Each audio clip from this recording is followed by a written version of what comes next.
name is Mike Molesky, and I am the Regional Project RE for the CAS Group. And with me today is Dave Downing. I am Reliability Engineer here at Akron Salt Plant here in Akron, Ohio. Today we're going to be demonstrating a precision laser alignment on a motor pump assembly. This is our training aid that we use to develop precision alignment skills within our maintenance team. We're going to take step by step through the standards and procedures that we use to execute a precision alignment.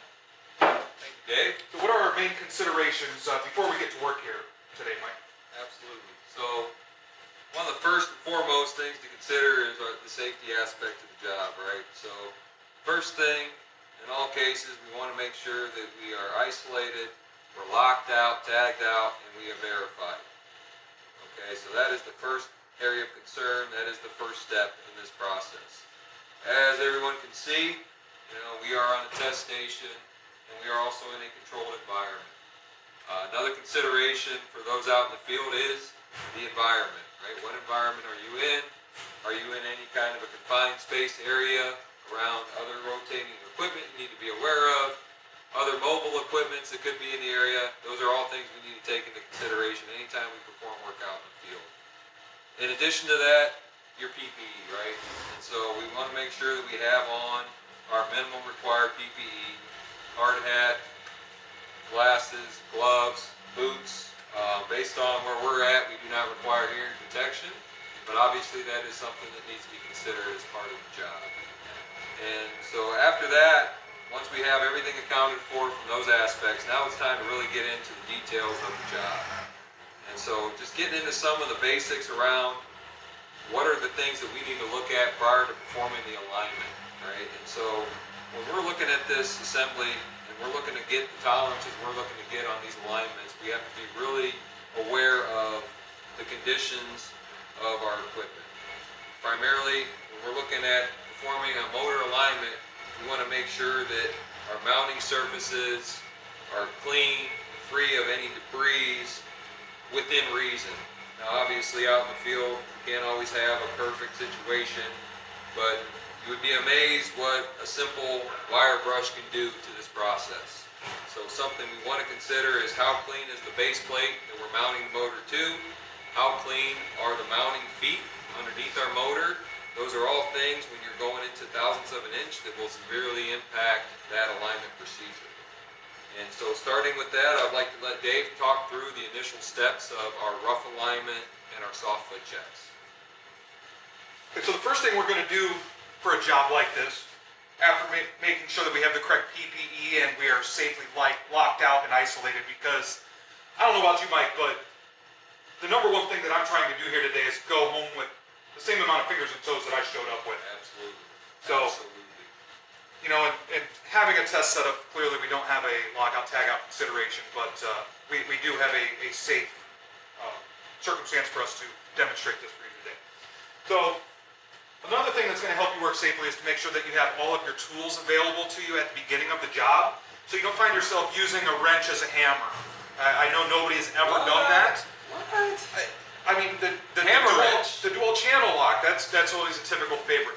But in all realness, having all of these tools available to us will make our jobs easier, help us work safer, and help us work more efficiently. Absolutely. So, as Mike was describing, we're going to make sure that our motor base is clean. We're going to get rid of any excess scale using a wire brush. So you've got your wire brush. We're going to use this compound square base as a straight edge for performing a rough-in alignment. Just a typical pair of scissors for cutting shims to make soft foot adjustments in case a full shim doesn't quite do the trick. We have to cut a shim at an angle or use a half a shim to take care of some angular feet conditions that we have. Standard tape measure. Today we're going to be using a torque wrench. This is graduated for inch pounds since we're working on a smaller setup. Has 5/16 bolts, typically smaller than what you're going to see in the field. So we had to go with a torque wrench that had a smaller range. And a crow's foot adapter for that torque wrench. It's usually a good idea to have that when you're performing these sort of alignments because you'll run into conditions where you're space limited around your mounting feet. We're going to measure and verify our shim sets today using a digital caliper. An even better practice would be to use a 0 to 1 mic. Typically you'll get a little bit more repeatable measurements using that, but this will absolutely do the job for you. We have another wrench today that we're going to be using only for loosening bolts for us to make our adjustments. You don't want to use your torque wrench to loosen bolts. That's not really good for them. And then we have a tooth out feeler shim that we're going to use to check for soft foots. An adjustment bar to help us manipulate this motor so we're not lifting this up and putting ourselves in an ergonomic condition where we're going to see a strain or a pinched hand, things of that nature. Now this is a smaller setup, but you know, it's very reasonable that we could be performing an alignment on a motor that weighs 1,200 pounds, 2,200 pounds, in which case this pry bar probably wouldn't be sufficient. You may end up finding yourself in an application where you're going to be using hydraulic jacks or 6-foot spud bars. You might have a guy there whose only job is to help you manipulate the equipment. Yep. But that's all part of working safely and having the resources available to perform that job. A best practice that really helps with repeatable measurements is using brand new shims whenever you're performing an alignment. Now, you might be very tempted to try to reuse shims when you're making either an adjustment to alignment or you're performing a new alignment because you've replaced a pump or a motor. That's a bad idea. You'll have debris, you'll have corrosion, you'll have wrinkles, you'll have bends, depressions. If you find yourself trying to use those old shims, you're going to be fighting this alignment and it's going to cause way more trouble than what it's worth, and the amount of time and or cost savings of not just grabbing new shims. The reason we're doing this stuff and we're using these precision tools, precision alignment comes down to repeatability. We need to do things and use fundamental best practices that allow us to perform an action that has a repeatable result. And critical to that, shims, new shims. Absolutely critical. Cannot stress that enough. And that's why, you know, we want to make sure that we use calipers, we use our OD mics to verify our shims. I know a lot of people are saying, hey, you know, they're stamped, right? I should have that, I should be able to use that as a reference when I'm being told what to add, what to take out. Even precision shims have variation. And when you're talking thousandths of an inch, you really want to confirm that what you're putting in there is exactly what you're putting in there, not what you think you're putting in there. And that will save you a lot of time and effort just doing that simple verification and ensuring that we are giving the machine what it's asking us to give it. And that ties exactly into that repeatability that Dave was just referencing, which is absolutely the most #1 cause of frustration amongst mechanics performing alignments is not having repeatability. You get in there and you start chasing your tail around what the tool is telling you to do. That is the quickest way to lose confidence in the tool and brings frustration to the job, which also, as we know, frustration has an effect on safety as well, right? So we just want to make sure that we can control all of the variables that are within our capabilities to control by providing the crafts with the proper tools and equipment to ensure that we are doing the right things, and we know we're doing the right things because we're verifying those things. And so, you know, just after this overview, you know, I think that's really what we just want to drive home, is that this effort all ties into repeatability. Repeatability can make or break your alignment. Okay? So, no, very well done, Dave. I appreciate that. Now, But wait, there's more. all right, step on in. Last but not least is the tool. You have to have a laser alignment tool to perform a precision laser alignment. Very helpful. Many versions of this. We happen to use a Proof Technic Rotalign unit here at this facility. This is now, they're part of the Fluke group, so there's amount of domestic support that's available around these products. I'm not saying that this is better or worse than any of the other ones. This is what I'm comfortable with, this is what Mike has experience with, and this is what we're going to be demonstrating. The principles will be the same no matter which tool you're using, and these practices will apply across the board. So if you see something that's a little different than what you're used to, that's okay. You'll learn your tool as you get the opportunity to use it and get that exposure. But yeah, this is the nuts and bolts of the whole deal here. So Very important piece of the puzzle, no doubt about it. all right, as you were. Yes, sir. And so, after, going through all the tools and the applications and really driving home the fundamentals of the repeatability, and I think that's really the main goal. So as Dave said, yes, the laser itself, in terms of the layout of the laser, the functions, the menus, and so on and so forth, may not be relative to your site based on what laser you have. But what we're really trying to drive home here is the fundamentals, the basis of what needs to happen in order to be successful with this job. And so the first fundamental, outside of what was covered, having the right tools, having a good mounting surface, clean mounting surfaces, eliminating any variability out of the process, is performing a good rough alignment. So these lasers What do you mean by rough alignment, Mike? Dave? So these lasers are considered precision alignment tools.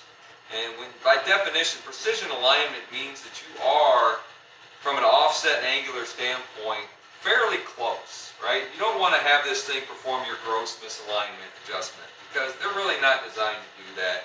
You will get a lot more value out of that tool if you don't bring it into the process until you've at least performed your rough alignment. Now, rough alignment is really as simple as taking a straight edge and essentially laying it across the face of your hubs on your coupled assembly and really evaluating how much offset you're seeing on those hubs. Now here we've already performed this and we have a starting point of 150 thousandths worth of shim in each point, and that's where we're going to base our precision alignment off of. And so as you can see here, pretty close, doesn't have to be perfect. You just want to take out the majority of the gross misalignment prior to performing your initial sweep with your laser. I would say a good rule of thumb is to have that gross alignment within 200 thou, get it to within 50. 25 would be Good even better, of ballpark. course. Yep. But if you're outside of 200 thou with your gross alignment, you're not going to get repeatable measurements out of this tool, and you're going to be spinning your wheels, wasting a lot of time, increasing that frustration.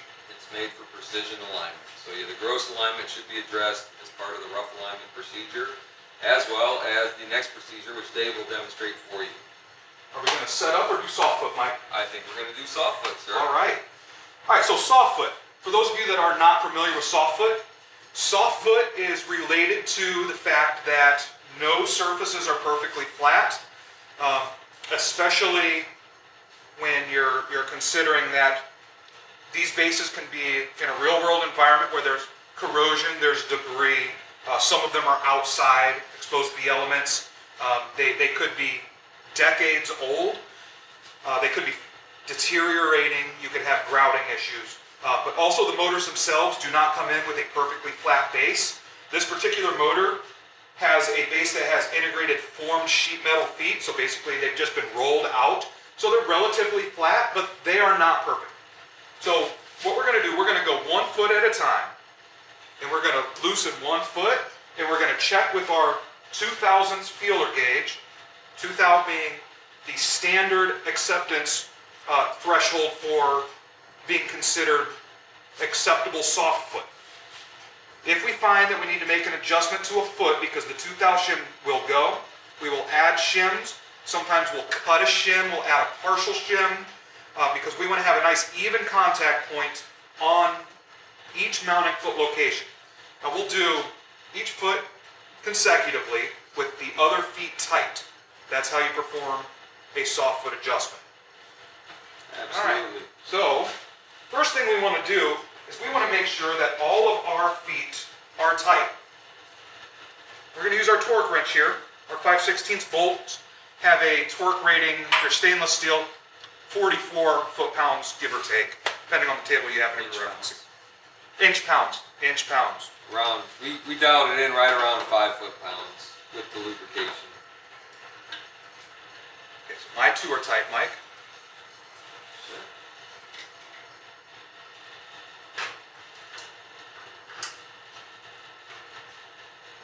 Yep. All right, good. so all of the feet are tight. So now we will begin checking our soft foot. All right, I will go ahead and start on my side. I will check my 2 feet, and then I will go ahead and have you then perform the soft foot inspection on your side. Perfect. All right, I'm going to start on the front foot. I'm going to loosen that up. That's what we're doing. We're loosening up one bolt at a time. Here's your And then I'm going 2000s to take shim. my 2000s feeler gauge, and I'm going to check. Now, as you may or may not be able to see, this goes in there actually fairly well. Now that's a problem, right? Because we don't want that to be able to fit in between our shim and our motor mounts. And so that's telling me that we need to add some additional shim to compensate for that soft foot. So what I like to start with is, so we know we're at 2 thou. We know 2 thou fits in there fairly well. So I'll grab something relative, just maybe a couple thousandths above it, just to kind of get a feel for where we're at. So right here I have a 3000 shim. I'm going to slide that in there. I'm going to fully seat it because it looked like I had soft foot across the entire base area. And now I'm going to double check it again. Alright, so now it doesn't fit. So now we've essentially compensated out that soft foot. And like I said, the main goal is to ensure that this will not fit in between your motor mount and your shim plate. If it does, that means that you have the potential, as David previously said, to actually rock on that base, and in certain cases, and in most cases, torquing those down without compensating will cause this to deform, which will actually affect the air gap within your motor between the rotor and the stator. And that can be found on vibration, correct? It's So- bad. Yeah. Very bad. Don't do it. Alright, so now I got my soft foot adjusted out. I'm going to go ahead and I'm going to torque that back down because we're only doing the one fastener at a time. I want to maintain that positioning on the shim. I'm going to use my torque wrench here. We're going to get that guy nice and tightened in, and then we're going to perform the inspection on the next foot. Got that nice in there. And anytime you put shims in, you want to try and engage as much of the shim as possible underneath the mounting surface. We try and get it in there as far as possible to make sure that we're getting good engagement across the mount, ensure we're not sticking out too far past the base. These shims are sharp, so you want to kind of remove them from any areas that could cause an issue where somebody would come by and brush up against it or something. So bringing it past the lip of the base helps minimize the potential for that contact. We've had people get cut on these before. They are very sharp, so be careful. Alright, so we're going to go ahead. Good call, Mike. We're going to go ahead and we're going to move over to this next foot here.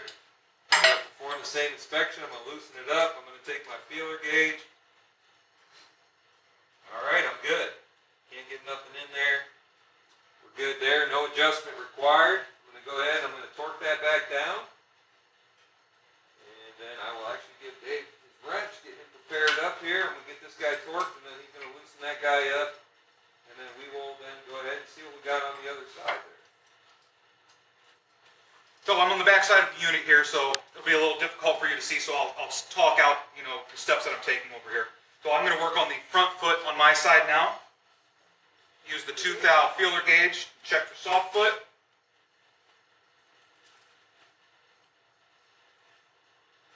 And that shim does not go. So this front foot has acceptable soft foot.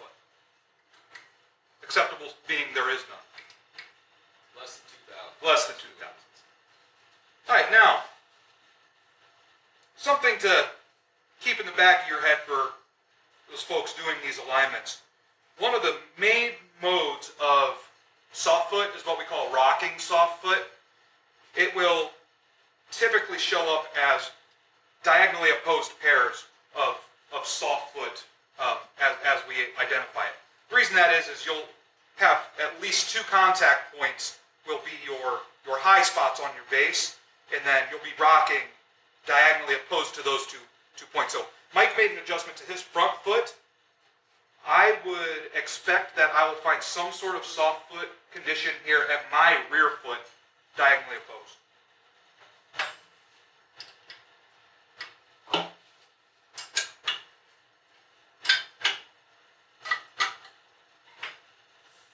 Okay, checking with the tooth thou shim. Oh, look at that. And it goes, as a matter of fact, I can shake the stack of shims. That's telling me I have quite a bit of soft foot going on here. A lot of soft foot there, absolutely.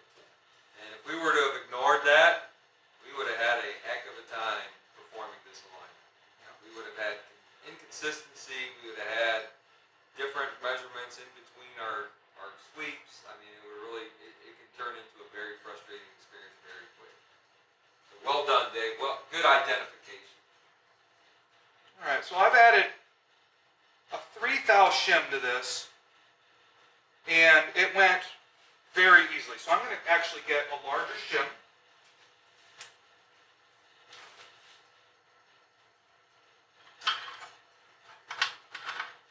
Let's see if a 15 will go. Look at that. And a 15 goes very easily. I'm going to take this 15 back out. I'm going to step up. Step up to a 20. 20 goes easily.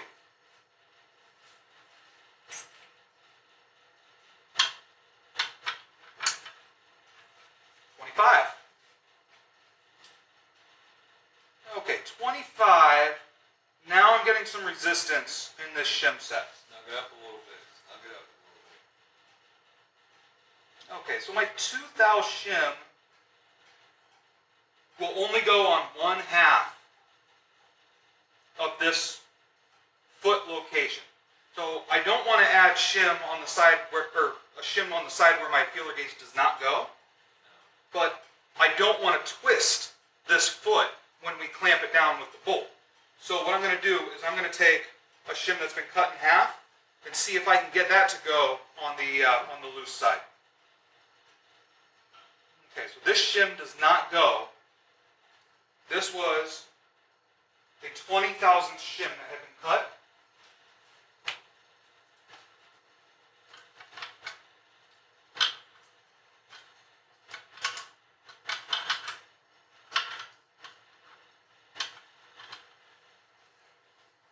I'm going to see if I can get a 10 in this other side.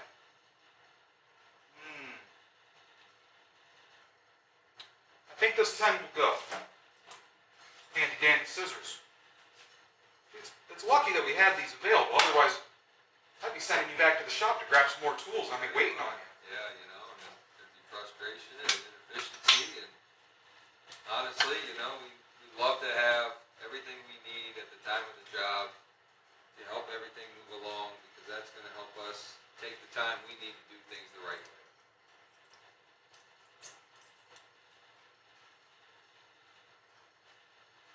Oh, I like that. All right. I like One that. last check before I tighten this bad boy back down. I call that so. I think you're doing well. All Now, right. explain how you situated those shims. All right. Give you guys a close-up view here of what we did with the shims. So I have 2 shims that are relatively thick. One's a 75 and one's a 50. And I have a 25. And then I have this 10 that's been cut in half. So when I stack these up, I want to put the smaller shims sandwiched inside of the heavier shims.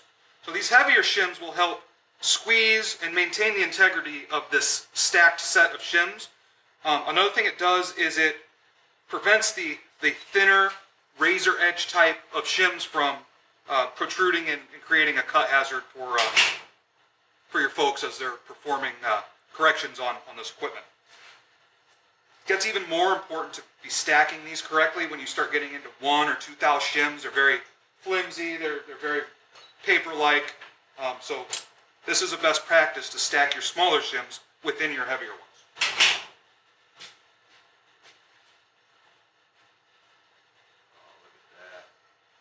Nicely done, nicely done. All right, I'm going to torque this last one back down. And if you would just humor me, Mike, and recheck your torque before we move on. Absolutely.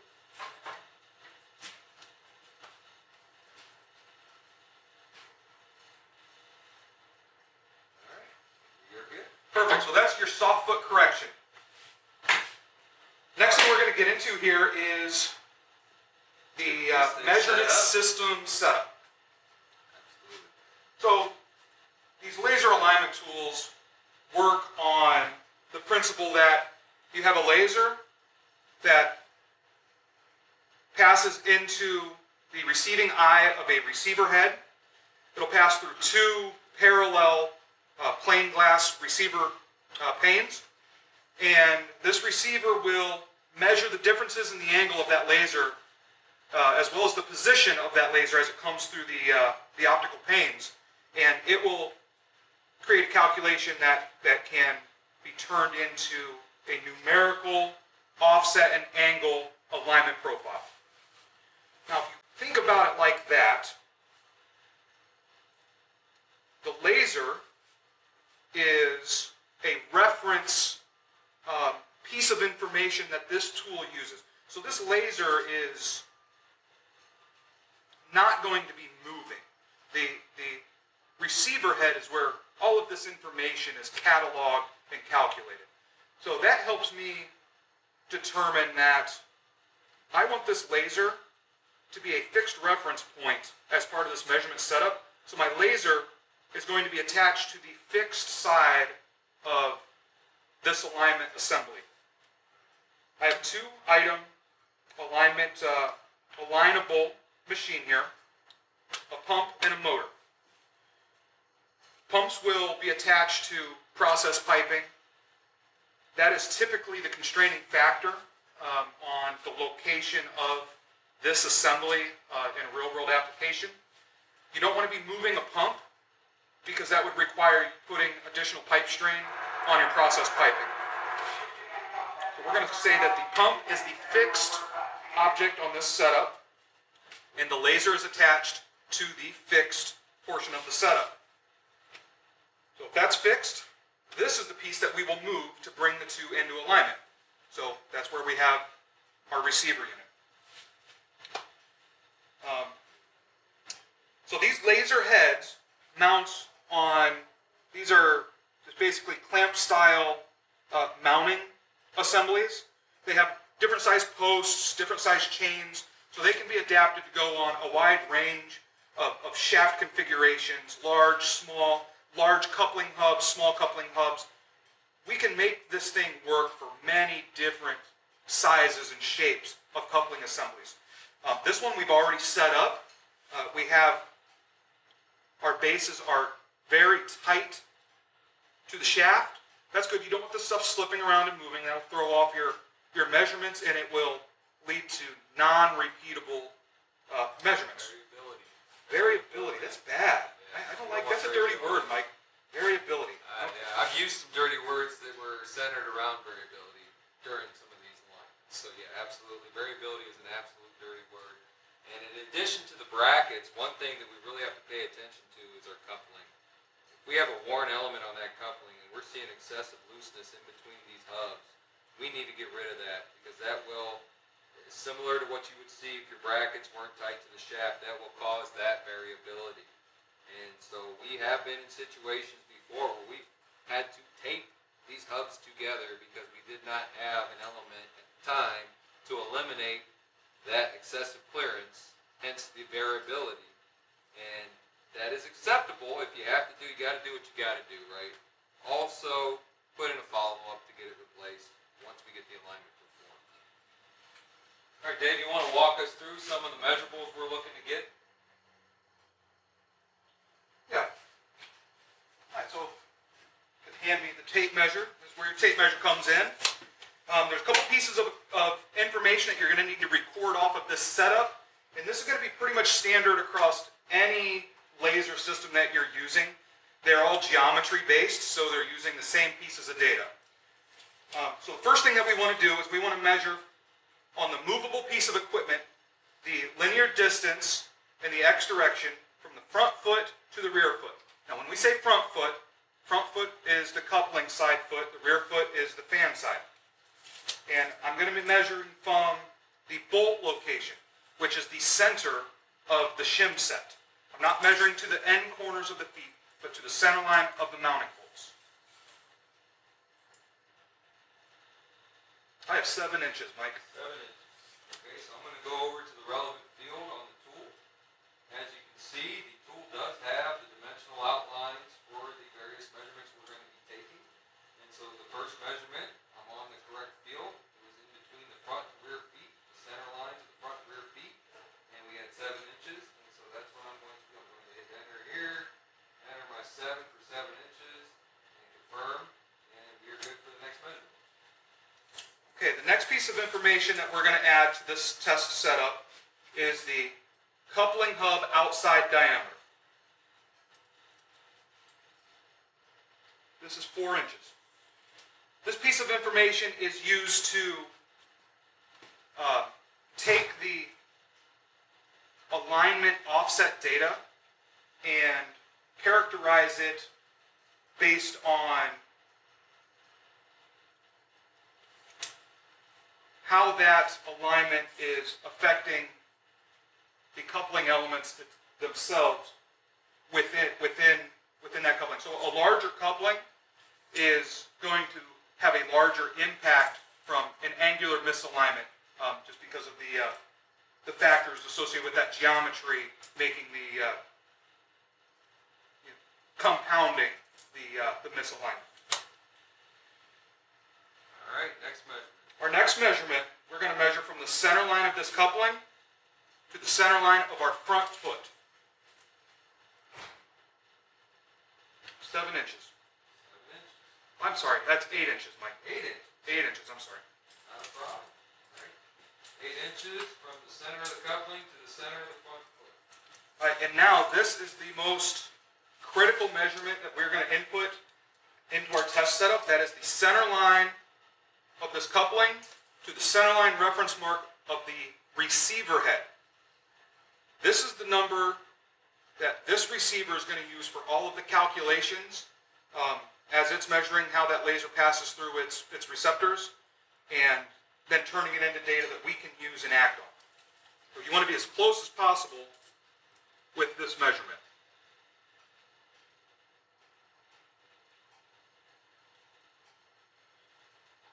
I have 3 inches and 9/16.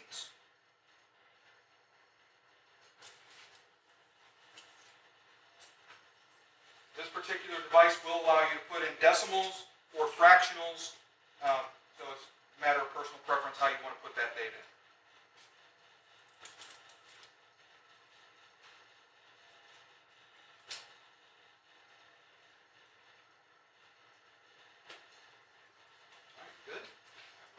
And then the last piece that this device will request is the motor speed reference RPM.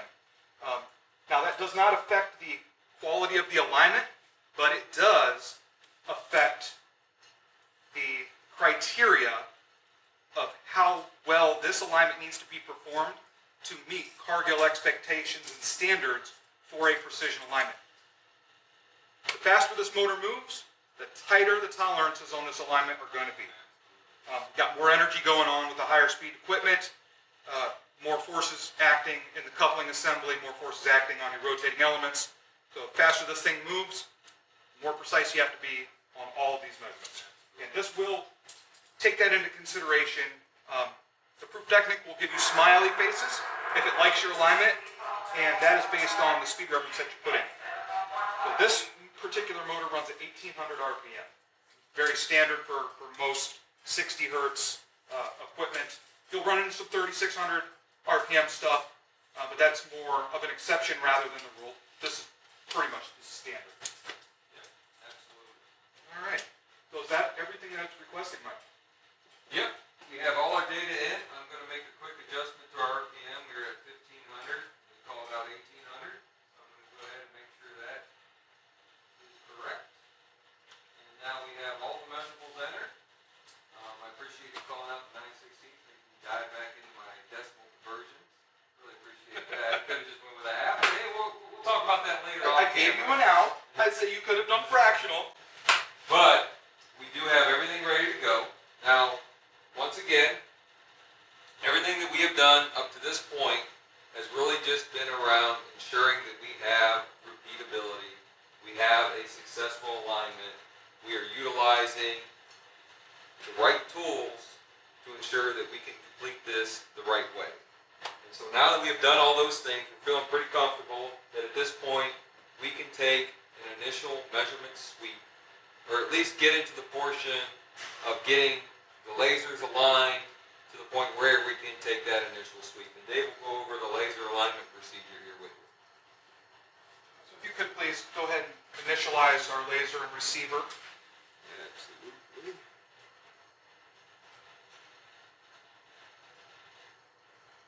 An initial check there. Has a target window where you can at least do an initial rough check between your laser and your receiver. And that is fairly well centered up on that. So I'm going to move that back. And now we're going to go to the tool to put in the specifics and get the fine adjustments.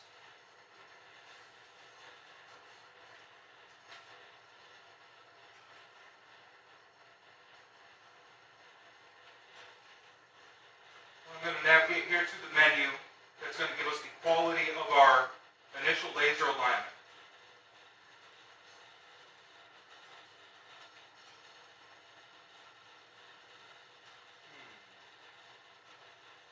Technical difficulty. Stand by. I need to play like some background music for you.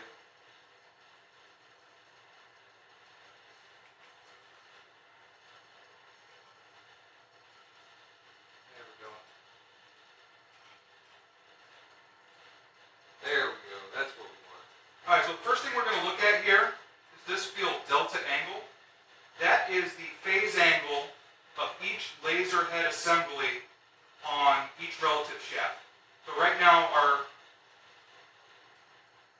laser and receiver are offset by 0.7 degrees. You can see the dial indicator is well within the green zone, so we're going to say that that's all right. I like it. Now, if that had been out, that would have required us to do a physical change to our clamping mount assemblies on the shafts, to physically move one relative to the other. But we're pretty good there. The next thing we're going to do is, now this is very, very detailed.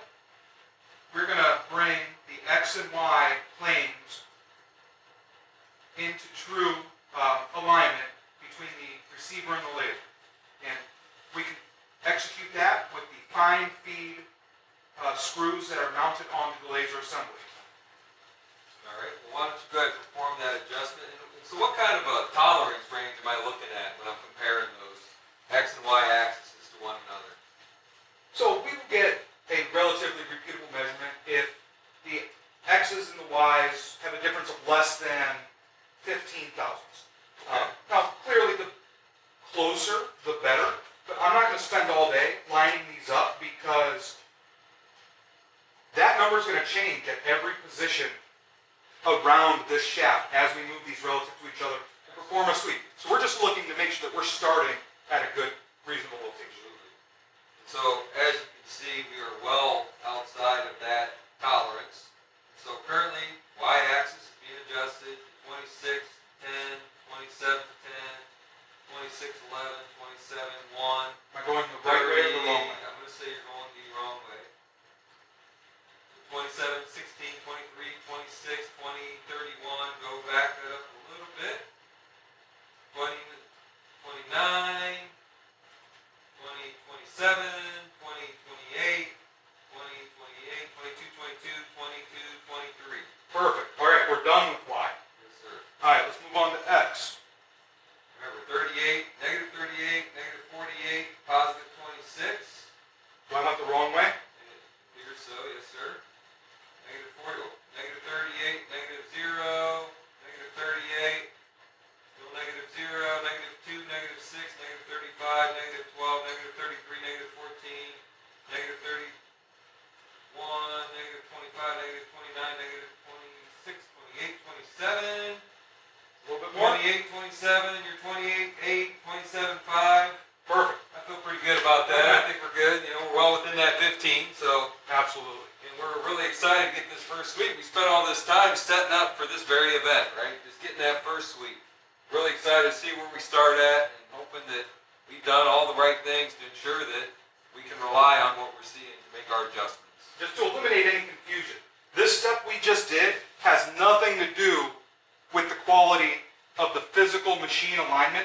This is just related to the quality of our measurement system setup. Very well said.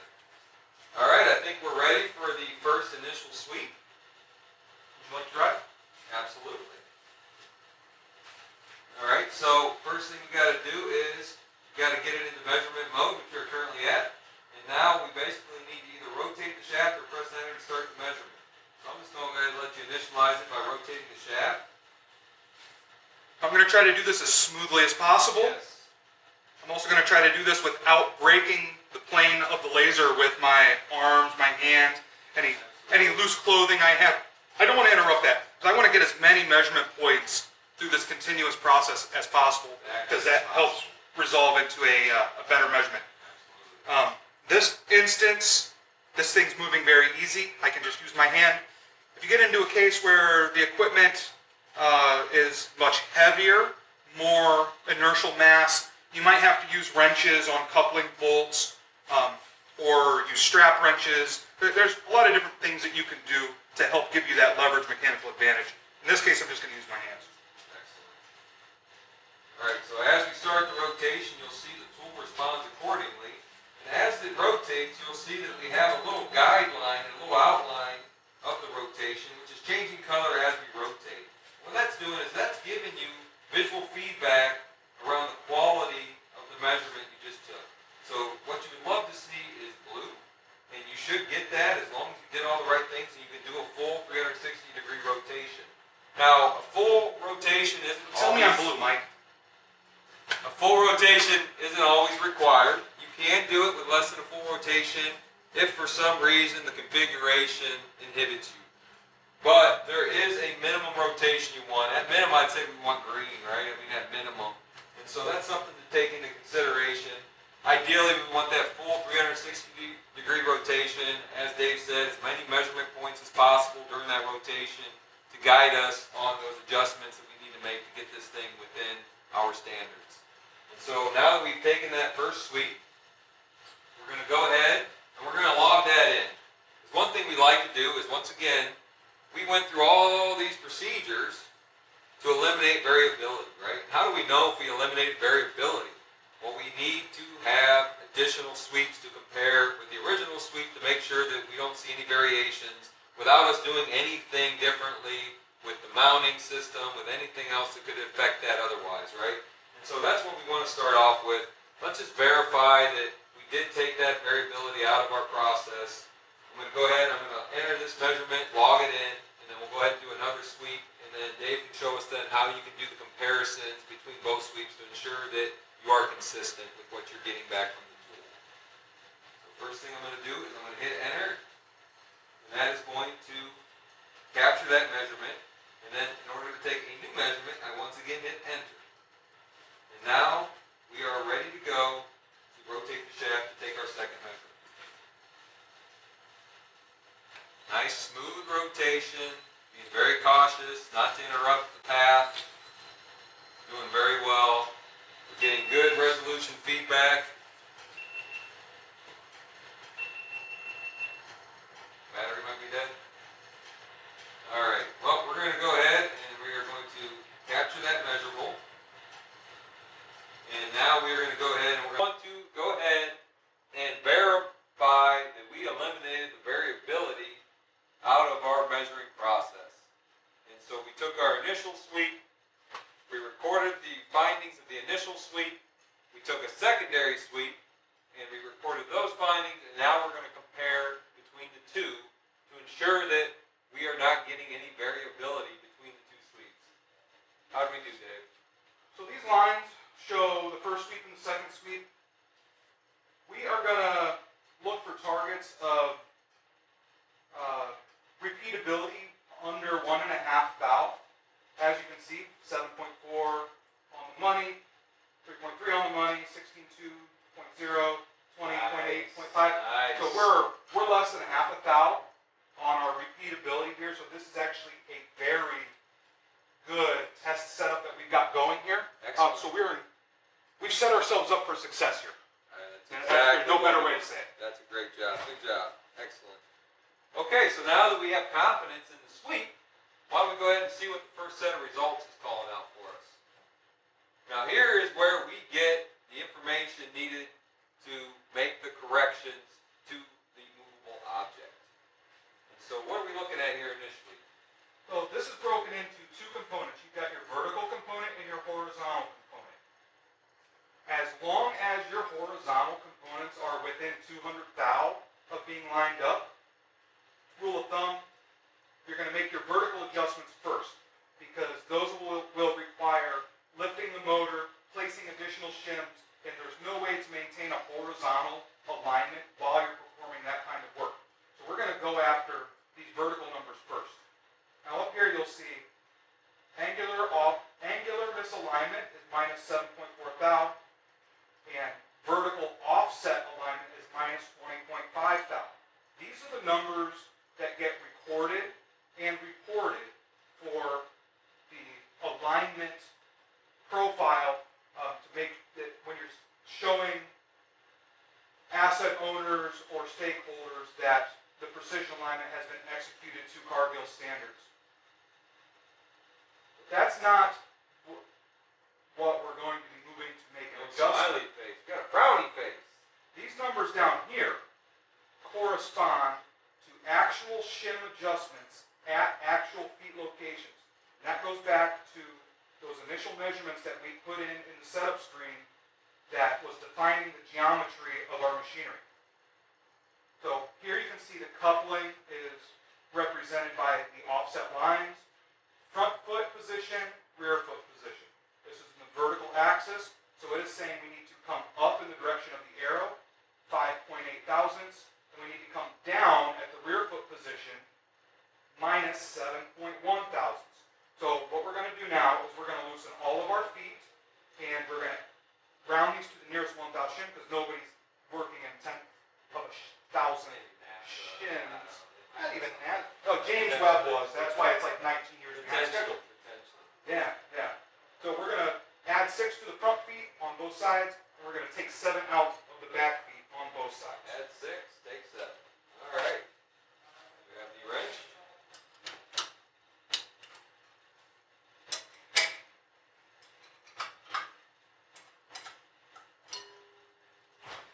Thank you, sir.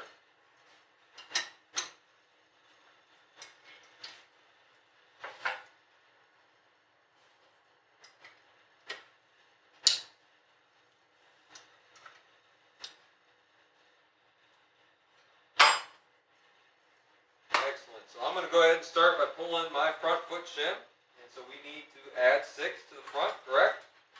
Sir. All right. So I'm going to go ahead. And just for the sake of validation, I'm going to go ahead. I'm just going to do a quick check on these, just to kind of see where I'm at, and then what I'm going to should be at when I add 6. Let's see here. So When you've been out in the field for 11 and a quarter hours and you start trying to do mental math on these things, mistakes happen. right I mean, now, math, right? So measuring these stacks before and after you make your adjustments can help you catch some of these addition and subtraction errors that will occur. So just something to keep in your back pocket. sure this thing is zeroed out correctly. Always a good practice. So you gave me 6 right on the dot. I measured out at 150 with 275s. And so in total we should be seeing 156 being added into the front. And once again, as demonstrated previously, we have these thinner 3,000 shims. We're going to want to sandwich those in between our 75 thousandths to give them the rigidness to be able to then be inserted up to the furthest most point underneath the mounting fastener. As far as I can go in there, fully engaged, maximizing the amount of surface area. There you go, sir. foot adjustment has been done, and I'm just going to go ahead. I'm not going to torque. I'm just going to get a little bit on it. We're still going to have to pull the back, so I don't want to tighten it up too much. Okay, so I'm going to see where we were at on this foot. Looking like starting with 157, adding 6. What is that, Mike? 167? Oh, crap. 163. Dang you and your trick questions, Dave. I wasn't even paying attention to myself. How should I expect you to? 157 plus 6, 163. Woo! We're making progress. All right, so we would expect to see 163. How about that? All right, so now we verified we are giving the movable the amount of shim that the tool is requiring us to give it. All right. Eliminating, what are we eliminating? Variability. Variability. All right, now we're getting to some tricky stuff here. Now we got to subtract 7. Track 7 Oh my goodness. from an initial 152. Oh My target is going to be 145. Yeah, that was quick. That was good.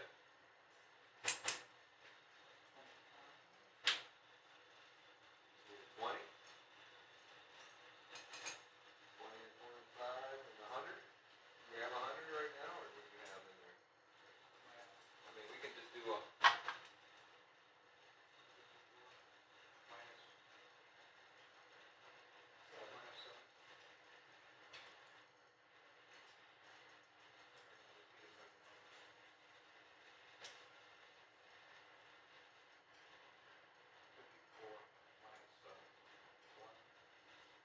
So originally we had 145 was what we wanted to go to. So I think you were getting 152 minus 7 is 145. So we could do 100 thou at 20 and 25 if we have those available. I've got a 25. Okay. Come up with a 20. Probably going to be like this one. 5, let's go one up. There's a 20. Here's 100. We already had 100, so take the 20. Put the 100 back where it belongs.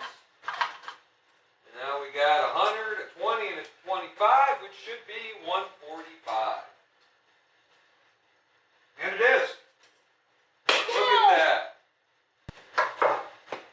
Alright, so once again, so this is my soft foot adjustment here. And so right now, let's see, I would expect to have 100, 150, and then my soft foot adjustment, we're just going to take that out of the equation. That's really just taking up excess space. Let me get this guy here. I just want to confirm what I'm thinking here. Alright, so we're right around 150. And that's what I pretty much had on my stack, a 50, 25, and a 75. And so now we need to reduce that down by 7. We need to be approximately at 143. We do have 3,000 shims available.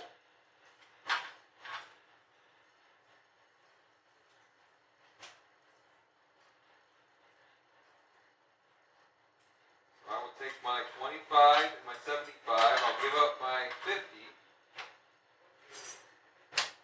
And I just need my 43. 43. Beautiful. Alright, once again, I'm going to take my flimsy guy here. I want to sandwich them inside the bigger ones. Give me a nice base to work with. And then I'm going to verify that. So I should be right around 143. I want to make sure I put my soft foot shim back in as well. I'm just going to check here. And we are at 143. How about that? Very well done. Yay, math. And so this was my soft foot correction shim right here, correct? To the rear. To this side here. Yes, sir. Alright, I want to bring that in between here too. Just to eliminate that sharp edge as best I can from the cut. Like I said, we definitely want to be conscious of creating sharp edges around the outside of the base. That guy in there. Alright, now we've we've got all of our adjustments made. We're going to go ahead and we're going to torque down our motor mounting bolts. Using the handy dandy Torquey wrench. torque wrench. Was the E silent on torque? Sorry? Call it a Torquey wrench. It says the E silent on torque. Shouldn't be. It'd be much funner. It'd be much funner if it was. We do things differently here in Akron. Mostly speaking English, things like that.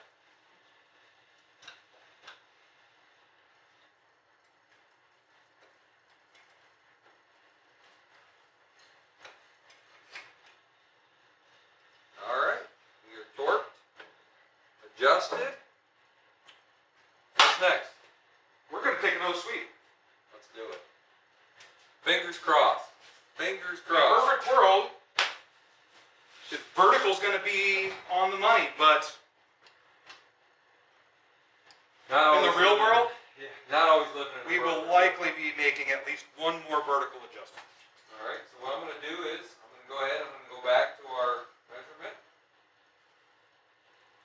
And now it's initializing the sensor, and now we are ready to go ahead and take a sweep.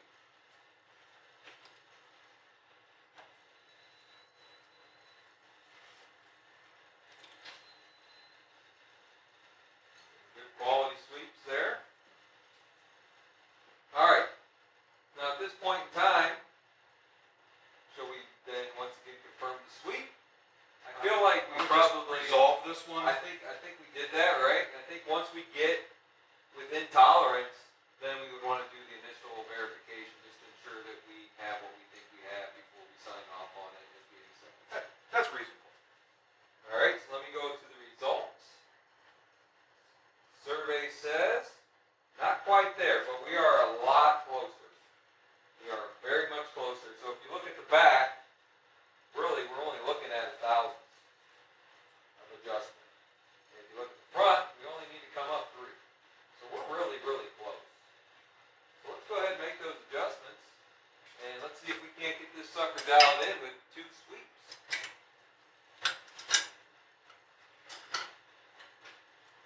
Now, if you had taken shortcuts earlier in this process and had not set yourself up for repeatability, this is where it will come back on you. Because we just made an adjustment of shims in and shims out, and if we were not repeatable, we could potentially have seen that it's now asking for us to reverse and undo the adjustments that we had just made. Very And that is a recipe for frustration. Very Frustration leads to rushing and stress, and then it's just all bad. That's guys start cutting corners, mistakes happen, people get hurt, and next thing you know, you're going home short a finger, and that's bad news. That's very bad news. I have additional bad news. I'm not seeing an additional 3. Here's one 3 we're going to want to add into the front. Oh, we had a lot of 3s. But we do have other shims. We're adding 3 to the front. Yes, sir. Yep, we want to add 3 to the front. We want to take 1 out of the back. So let me just see. Sometimes there's a tendency. Here, hold up. I've got 9 here, Excellent. so I'm gonna. I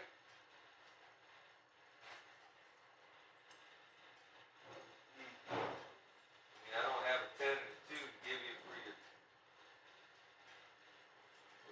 3. Yeah. That would be ideal if we could make it a 12, bring it up to 3 by making it a 12, free up some additional 3s. I might have a 10 and 2 1s. Go that Although I route. had 9 after you handed me the 3. Oh, okay. Okay. We'll see what we can do here. Yep. So what I will do for my adjustment is I'm going to add 3 individual 1s. Oh, I've got a 3 here. Give me a. 6.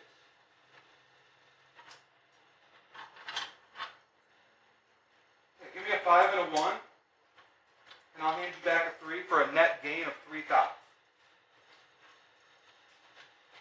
Well, now that may work at another site that has a fully completed kit that actually has demonstrating real world here, Mike. Real world, and this is real world. This is as real world as it gets. So how about I just give you a 4 and 2 ones? Sure. I'll give you a 3. I like it. And there we go. Now we have added in our 3. Net 3. I tell you. Math! Oh man, Oh my it's goodness. fantastic. It is fantastic. So yeah, real world, you know, you're not always going to have exactly what you need in that shim kit. Shims are probably going to be mixed up from the last guy that used them. Never you, always going to be the last guy, I'm sure. You're going to have your 75s and your 100s mixed together, your 50s and your 25s and your 40s. You know, you're not going to have everything necessarily that you would want to make those exact adjustments. And so really that's where, you know, it would be ideal, but we do have to adjust, and we will make it work. And it's a matter of really trying to ensure that we're still giving the machine what it wants, we're verifying that it gets what it wants, and we're doing it within Cargill standards, which is trying to limit the amount of shim we're entering into the machine, and really keep it ideally under 4 total shims, if we can. Now, you know, obviously, if you're at 6, you know, somewhere around there, it's not going to be a huge deal. You start building this thing up to where it looks like it's sitting on pillars, then you probably need to consider having some type of machine block inserted underneath there to get you close enough to where then you can maintain that under 4 shim adjustment. Just general rule of thumb. We've had some where when it exceeds ½ inch or more, we will actually have shims actually machined and basically have them precision machined for the correct flatness to be able to then act as our base to eliminate the need to add all those additional shims in. Dave, what'd you come up with there, buddy? I found 2s. You found 2? I found 2s. Hey, there's excitement. There's I excitement. needed to take one out, so I pulled a 3 and added a 2. So sometimes we just set this up this way just so we can show the excitement of having what we want. It was the best part of my day, I'll tell you. He's re-energized. Real world, right? We didn't go out and buy a new shim kit. You can see what we're using. This is definitely by no means not a brand new assembly. And we are really utilizing tools that we just essentially pulled out of toolboxes, right? We didn't buy anything for this. This is all stuff that came from the shop. So definitely want to have that understanding real I world. tightened my rear. Another part of consistency, I don't know if we touched on it yet, is when you're tightening and torquing these down, best practice to do it in a diagonal cross pattern. Absolutely. Equal amounts of force being applied. And put new washers on your hardware. Yep. If you're pulling washers off of these screws that are dished out because they've been over-torqued and collapsed down into the base clearance holes, that is going to move this base in the horizontal axis when you start torquing this thing down. And once again, that frustration is going to kick in because you're going to make a fine horizontal adjustment to finish this alignment. And the act of torquing them bolts down moves your assembly. And more variability. variability. Right. There's It's that all word about again. creating variability. Dirty words, Mike. I'll tell you, when we're trying to do precision, we want it to be precise. And variability and precision don't necessarily go together. All right, so we made the adjustments. We worked with the shim pack we had. We got pretty creative with it. We got excited. We went through a whole mixed range of emotions during this entire process. And now We laughed, we cried. we hugged, but that was off camera. But yeah, absolutely. Let's see. Okay, 2 sweeps. Did we do the right things? Let's find out. All right, so I'm going to go Hit ahead. me with it, Mike. Go ahead. I'm going to put this bad boy back into measurement mode. And we are initializing the sensor, and now we are ready to take our measurable. Feeling good about this. I'm Are you feeling good? All right, I'm feeling good.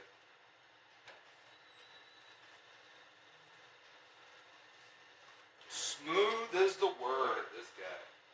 You guys might have to bring him in to do the rotation, just to keep I work for barbecue. consistency. I don't know if I said that. I'll keep saying it. Barbecue. KC, hopefully you're listening.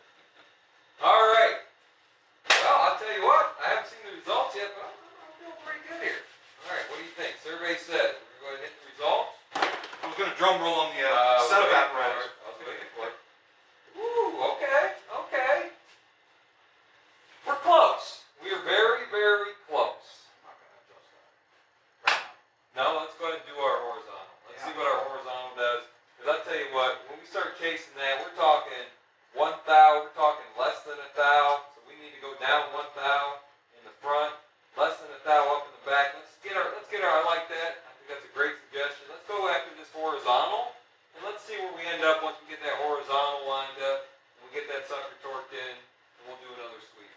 a matter of fact, let's go ahead and wait. We'll get the horizontal. I said we could do another sweep now and just kind of verify how we feel. We're so close to the edge of acceptable criteria here Yep. that if this changes by 3 to 5% in that vertical, it's going to be within criteria. I So agree. Yep. I think that's reasonable to allow us the opportunity to see if it will work out in our favor. Yep. So now we're going to perform the horizontal adjustment. Now, ideally, you would like to have jack screws available to perform this adjustment. The benefit of that is you can actually look at your horizontal adjustment requirement, and you can actually shim to that point with your jack screws and use your other jack screws to push it up into that direction and have the exact amount of adjustment that you're looking for. So you preset your target. You preset your target, you have a dead stop as to where you need to be based on having that shim in between there and knowing that's the gap you have that you're going to pull up into. And now all you have to do is just push that sucker in that direction so you meet that stop, and you should be good. This instance, and in most instances, at least on the older assemblies, that's not going to be an option. So we're going to have to do this a little old-fashioned. We're going to have to do a little bit of, I wouldn't say hammering. Persuasion. Okay, I like it. Yeah, precision persuasion. And so first thing we got to do now is we're going to have to loosen up all of. We're going to do live measurement mode. Absolutely. Absolutely, we are. This particular apparatus will do what's called a live move, where we can, in real time, make adjustments to our horizontal assembly, and it will show us how it's affecting the alignment in real time. One of the key points of this is you do not want this shaft assembly to move during the live move action. You'll have to stop, take a new sweep, and start over. So we're going to go ahead and get this bad boy into live move mode. Yeah, and I would hate to think of what you would have to do if you didn't have that option. If you didn't have jack bolts, and you didn't have a live move option, what are you really doing at that point? You're really just trying to adjust it based off of feel, take sweeps, and when you're dealing with thousandths of an inch, that's just not going to work. All right, so this is requesting that we move towards the audience in the front, 18 thousandths. I'm sorry, away from the audience. We're moving this direction, 18 thou in the front, and 7 thou in the back. Okay. Liner loose.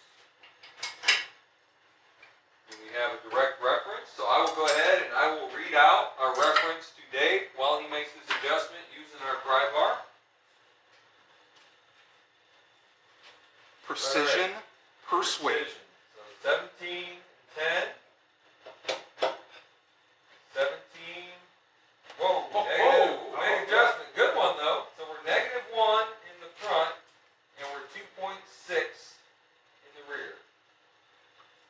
Oh, 0.06 in the front, 3.2 in the back. It has to go away from the audience and back. Yep.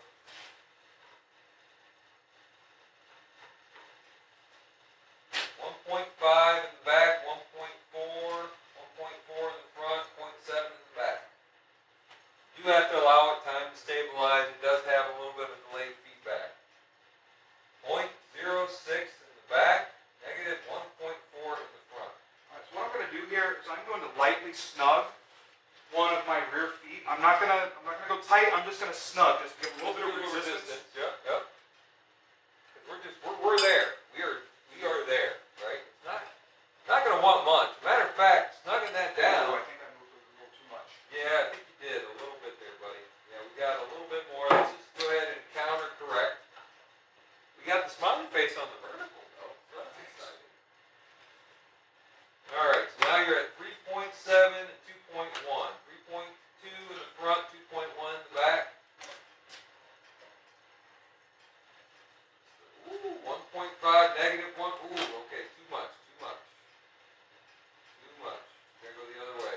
Just a little bit in the front. The back is actually really, really cool. What I'm going to do, I'm going to go ahead and snug the opposing front corner. Yep. Because I'm getting in a situation where I'm barely touching this thing, and it's moving kind out. of, it's getting away from now. it. You're actually really good right there. Oh my gosh. Yes. Okay. Yeah. Let's put a torque wrench on this. Yeah, let's go ahead and torque these down.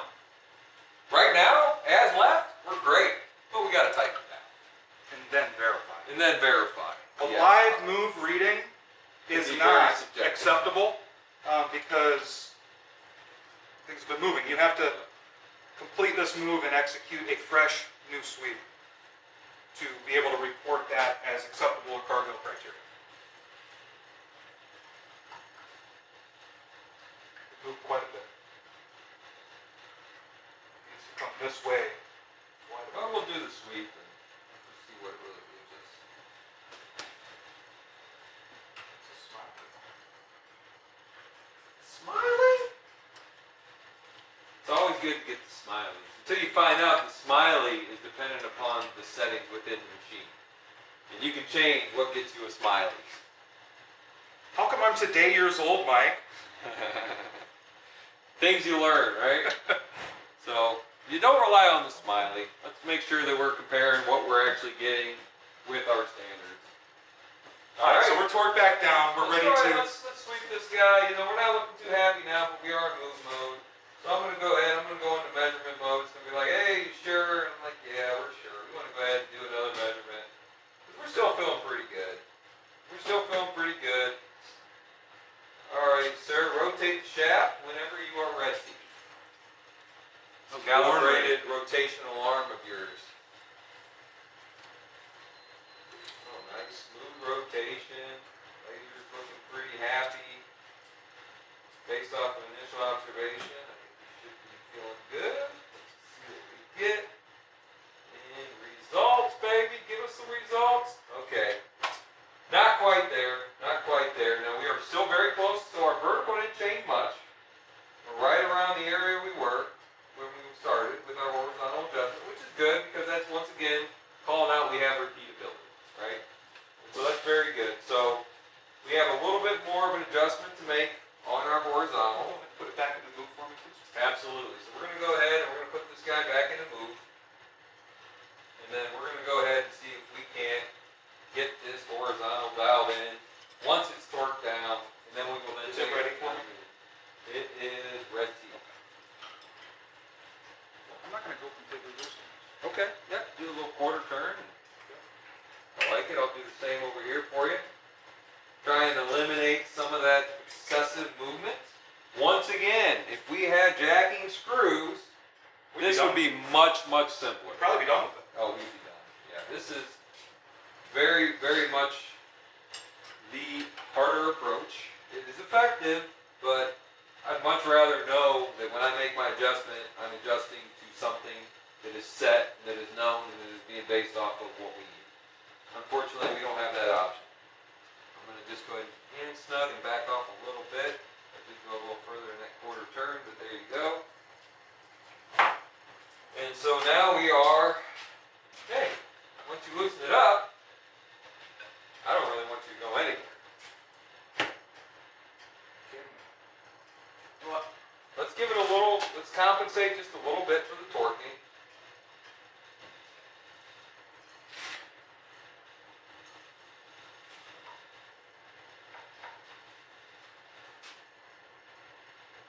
I think, let's try it. See what happens with Let's tighten it down. Let's torque it down and see what we get.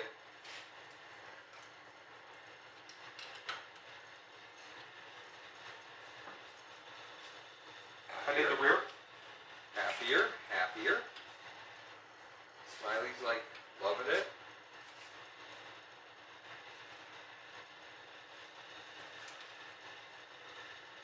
Nice and smooth. Don't want to jerk it any which way. Ooh, don't do nothing crazy over there, man. I still like it. We lost a little bit of our tolerance, a little bit.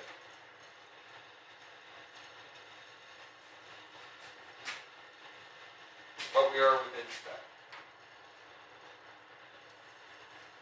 I say we resweep. Yeah. Alright. All right, so we're going to close this active move. We're going to do one more sweep.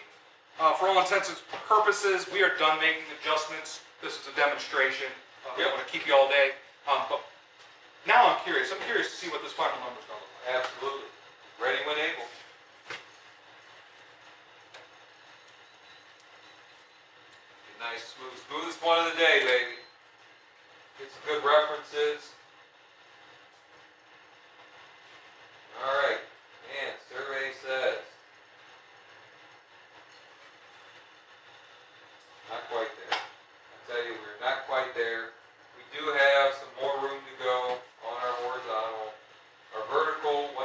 should not require any adjustment. We just need to dial in the horizontal a little bit more. Once again, one of the limitations we have here, once again, more frustration, is just not having the preferred method available to us, which would have eliminated a lot of this back and forth. The back and forth is where the frustration comes in. We did a great job on the vertical, eliminating the variability. We did a great job on the horizontal in terms of ensuring that our mounting surfaces are going to eliminate variability. We do not have everything we should have in place to ensure that we can make those accurate adjustments on a one-time basis by having those jack screws and being able to then shim out that adjustment. Well, for the record, as we're talking about the standards and specifications, Cargill would like us to be resolving this alignment to within 2.0 thousandths in the angular and offset alignments for both vertical and horizontal planes. And that is for a standard RPM setup operating at 1800 RPM. Yep. So at this point, our next steps would be, once again, to try and focus in on the horizontal adjustment, getting that leveled out, torqued, and then running our vertical again. Now, if we get to an extent to where we do constantly have to fight the vertical, we may go after that 2000 shim reduction in the front, just to see if that will help us out. It seems to be consistent. So I think that we could just go ahead and make that adjustment. You know, we felt pretty good about where we were prior to doing the horizontal. We're off almost as much as we were once we got the horizontal fairly well lined in. So that could say, you know what, we could take that 2 out.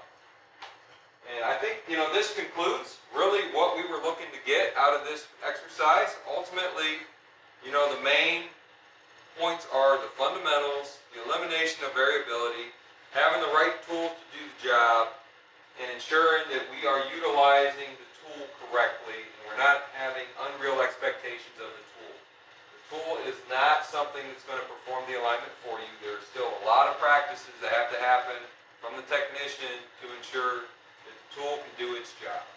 And so I do appreciate everyone's time. We will absolutely get this thing squared away, and maybe we'll even throw up a part 2. To be continued. All right.